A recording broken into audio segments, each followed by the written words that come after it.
Hello, welcome to a conversation about the library viewed through a lens of sociology, viewed from a lens through culture and society.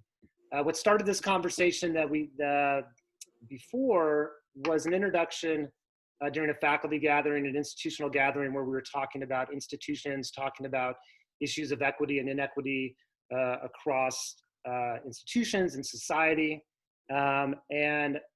Christine Hostetler, who's the instruction and outreach librarian, and Kat Finney, collection and acquisition faculty librarian here at Central Oregon Community College, had some pretty interesting, valuable, and amazing perspectives that Ken and I thought would be very valuable to share with students here at Central Oregon Community College. So thank you, Kirsten, and thank you, Kat, for sharing your perspectives and ideas and informing us about the library historical and contemporary issues related to equity and sort of voices in the library.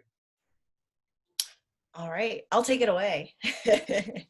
I'll start with just kind of an introduction to like the context of how the library can be viewed as a neutral institution and how kind of modern ideas of what the library is and the communities we serve has progressed to making it feel like it's probably not a neutral space.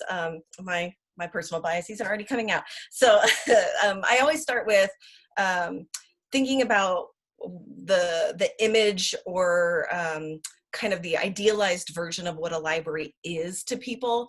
The library is more popular than apple pie in the United States when done a Pew Research survey of the American population. And, you know, when I started in library school and when I talk to people about being a librarian, usually the first thing they say and the first connotation or like memory that they have of the library is Dewey, right? The Dewey Decimal System stands out to a lot of people as kind of really entwined with what the library is. And that comes from a gentleman named Melville Dewey, who is one of the founders of what we consider kind of the public library. And a quote from him: "Our great function as a library is to inform or to inspire or to please, to give to the public in the quickest and cheapest way information, inspiration, and recreation on the highest plane. If a better way than the book can be found, we should use it." And he said that, God, probably in like 1902 or something. I forget the date. I should have cited my sources a little bit better as a librarian. But he said that a long time ago. And this is like a wonderful, inspirational, progressive vision of what a library is. And yet, Kat, if you go to the next slide, Melville Dewey was not a great man.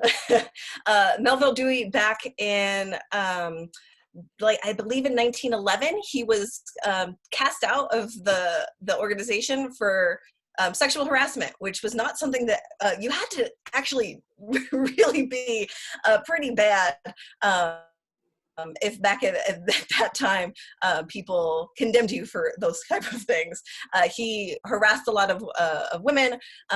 He pursued librarians as women. There are a lot of really great quotes that Dewey said about how the library profession was a wonderful aspiration for women, and he actively recruited women to be in the field, and yet he would also ask for women's pictures to be included in their resumes when recruiting them to go to school. He created a club that was anti-Semitic and excluded Jews and people of color from membership. And this was kind of encompassing of the library. You can see some black and white photos of segregated libraries from the 60s and during the Jim Crow era. There were sit-ins at libraries during that time as well to try to segregate or desegregate the libraries. It took up until 2019 for the American Libraries Association to kind of step away from association with Melville Dewey. And Kat can talk a little bit about the system he created. I think that you're probably going to talk about the college system that we use and not the Dewey Decimal System. But there are issues within how we classify things that the man himself kind of represents as not wonderful source for creating these type of larger scale institutions. And then I did include a color photo of a modern protest at a library. This was in a Seattle library. There are still questions. So this idea that Dewey presented at the beginning in that original quote about the library as an inspirational space, as a space to get to gather information. A lot of people make the understanding that the library can be a neutral space where you can bring various ideas and kind of let them have their say in the square, in the public square. The Seattle Public Library this last year brought in a speaker who has made some pretty controversial statements about trans rights and trans identity, and that has caused kind of a more modern conversation about is providing a platform for speakers like that making the library not neutral? Is that providing that platform giving a side a say that people feel like would be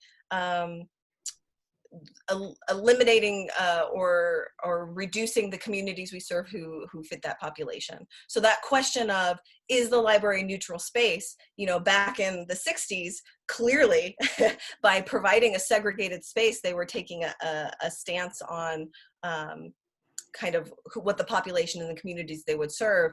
And is that conversation, it's a conversation that's still very relevant in modern libraries today of who we are and who the communities we serve and what our goal and purpose is.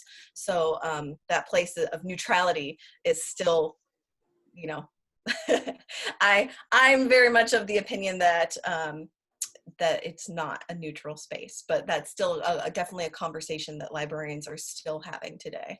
And Kat, if you want to go to the next slide, you can see, and this is, I'm not even going to get into gender side of things, but this is a breakdown of librarians by race. So once again, Dewey recruited a lot of women. He recruited a lot of white women to participate in this field. And that is evident in today's demographics of who becomes a librarian. Overwhelmingly, the number of librarians are white. 88% of the field is white. And this is not reflective of the communities that we serve. So thinking about, again, that idea of representation, going into a community that is not majority white and having all of the authority figures or all of the people making decisions about the types of materials brought in, the types of people brought in to speak, all of that kind of stuff is made by not a member of the community. So this is reflective of librarians by race. And if you go to the next slide, Kat, you can see it is also not reflective of the US population. So 88% of librarians are white, 66, the picture is, yeah, 62% of the US population is white. So you can see that this is not an accurate depiction of the US population. The librarian field has kind of overwhelmingly not diversified over the years since Dewey. And then the next slide, Kat's going to go into talking about the physical collections that we provide. I like to also mention that the tools that we use to discover our collections are often guided by computer algorithms, and those are not neutral as well. If you think about, I won't go into it because this is an even bigger topic, but thinking about how we find information, how information is discovered is largely dependent on the words we use to search for them. And when we search for something that we think is neutral, so if this used to be a very famous example, I think Google has recently fixed it, but if you Google the phrase Black girls, the number of porn sites that pop up is remarkable. If you Google the phrase white girls, the number of pictures of innocent young white girls that pop up the top of the list. So that kind of distinction between the words we use and the meaning behind them, this is an example of how algorithms have kind of added words to help you find them. So on the right hand side, you see a white hand, and the algorithm detected the hand, and then it detected it as a monocular. I don't even know what that is. And then on the left hand side, the algorithm detected the hand, and the black hand made it think that the image was showing a gun. So this was based off of data that was inputted from a big kind of data pool, and it kind of reflects systematic biases within large-scale institutional things, and then it also reflects biases of the computer engineer that created this algorithm. There are a lot of examples of things like this where we think that these tools that we're using are giving us a neutral view of the information that's out there, and we really need to be aware of the kind of underlying social impacts that affect the type of information that we discover. So this is just a really small example of a much larger issue and just a tiny bit of the conversation. And then I will let Kat discuss the other elements that affect the biases in libraries. Okay, boy, the algorithmic bias, that's kind of stunning. Back to your chart about the percentage of librarians and how they're divvied out by race and other factors. Over 85% of librarians are white, and in my mind that means that the unrecognized default principles for library organization, collections, and services are created from the perspective of the white experience. And I don't think that is something that is conscious. I don't think that people go into librarianship or walk into their library office every morning and, for me, for example, say, I'm a white person and I am bringing my white perspective to this work of mine in this library. I think that is probably true for many different kinds of disciplines. Here's a little quote by a teen librarian in a public library, and she lays out that that same concept, that she is bringing her white world to the work that she does. And the first step is recognizing that that's happening. And then whiteness, to follow up on that a little bit, whiteness as an invisible default lens. So people who are white don't necessarily know that they are looking at the world from that white perspective, right? Because we're taught as a society that that's the default, that's what is, right? That's the water we swim in. And of course it's not. There's a huge spectrum of experiences beyond, in addition to and all around and encompassing the white experience. But because of the way society works and structures of power and structures of who has a voice and who does not have a voice, the educational system, many different sociological systems, whiteness tends to be the default. So bringing that to the historical structuring of information in a library. At the college level, we use something called the Library of Congress classification system. It's what's called a controlled language. It helps us identify filing terms for certain kinds of topics of materials, right? So when we create that library, and it's happening now and has happened historically on a national level at the Library of Congress in Washington, D.C., we are reflecting the dominant bias, right? That white lens for the most part, and we're reflecting our colonial history. And this quote here, in imposing controlled vocabulary, we construct both a limited system for the representation of information and a universality, diversity, binary opposition. Our systems seem transparent, they appear unbiased and universally applicable, but they actually hide their exclusions under the guise of neutrality, right? Following up on what Kirsten was saying, libraries are not a neutral space, neither are their organizational systems. And examples are just so prevalent, and we have them in the COCC library collection with, I mean, you walk down one of our stacks on the second floor and you'll find example after example after example, especially in the section on Native Americans.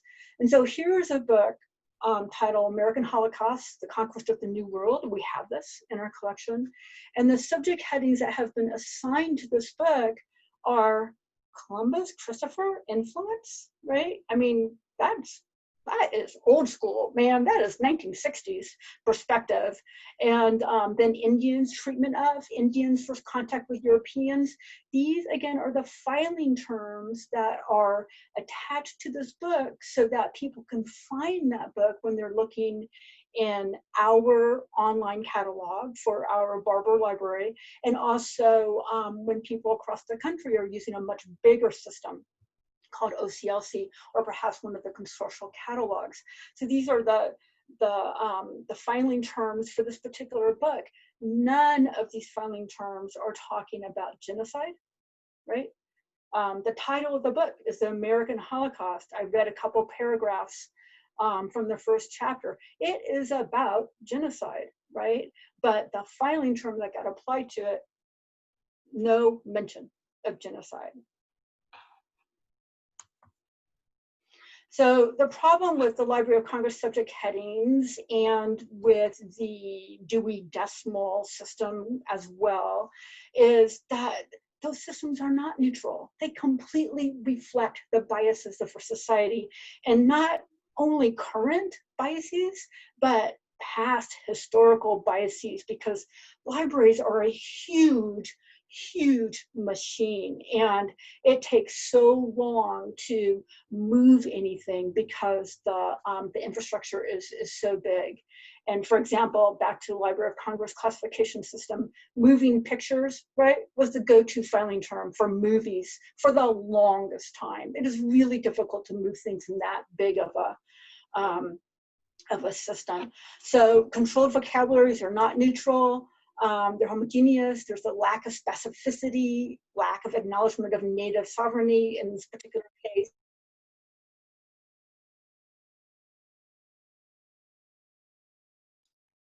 Cat got kicked off. Yeah, we lost her. Oh no. Looks like we lost Kat. So maybe Keep recording. We can edit. Right. sounds good. Yeah. So yes. Yeah.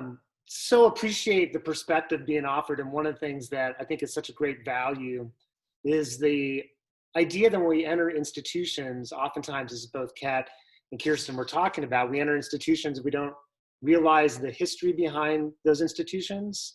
We assume neutrality in every institution that we walk into, maybe some more than others, but I think libraries, Kirsten started off, just sort of this conversation about when people think of the library, these memories that we have when we were young, for example, and going to the library.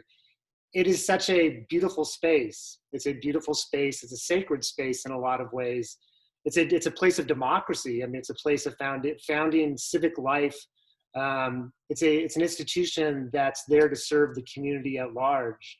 So it's really important, really valuable that we ask questions about, well, how is that institution organized?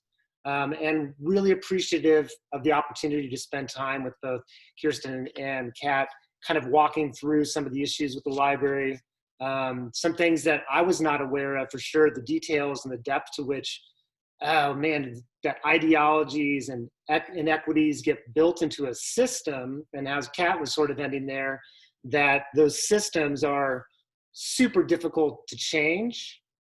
And appreciate the work that's going on in terms of both at COCC and I'm sure at libraries around the nation. Appreciate the work that's going on, and to be more reflective of including more voices and trying to challenge some of those ways of systems of organization. I mean, trying to change the Dewey Decimal System or catalog titles. I mean, that's moving, as like Kat was talking about, that's like moving a freighter to change some of that language. And I really appreciated the example of the book on the genocide of Native Americans written from that viewpoint, that we're trapped, libraries are trapped in a system in terms of labeling that, we're trapped in that sort of that institution and those institutional ways of doing things.